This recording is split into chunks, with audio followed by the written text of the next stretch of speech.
साकवाळे survey number 257/1 येवपी भूतानीच्या multi family ड्विलिंग Vilas आणि swimming पूल प्रकल्पा आड हायकोर्टात दुसरी जनहित याचिका घातिल्ली। याचिकादारान प्रकल्पाक दिल्ल्या कन्स्ट्रक्शन लायसनाक आव्हान दिला। TCP आणि MPDA कडच्यान घेतिल्ले टेक्निकल क्लिअरन्स आणि मान्य केल्लो प्लॅन बेकायदेशीर म्हणून याचिकात म्हटला। मजगती पंचायतीन कलम 17(1) खाला दिल्ल्या परवानगेत कसलेच त्रुटी ना म्हूण हायकोर्टान याचिका न्हयकारली। MPAचो मेंबर सेक्रेटरी आणि चीफ टाउन प्लॅनराच्या शिफारशीच्या आदाराचेर चीफ टाउन प्लॅनर आणि मेंबर सेक्रेटरी तशेंच आर्किटेक्चरान एकठांय पळोवणी करून काउंटर प्लॅन क्रॉस चेक केलो। काउंटर प्लॅनाचे व्हेरिफिकेशन करून ज्या जमनीचो स्लोप 25% उणो आसा थंय कलम 17(1) खाला दोंगर कापूंक वा लँड फिलिंग करूंक परवानगी दिल्या।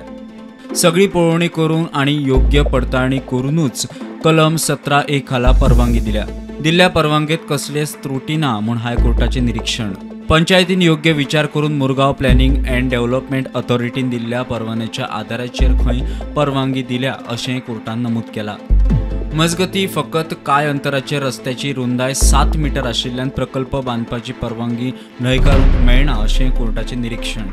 प्रुडंटा खातीर मुकेश कुमार।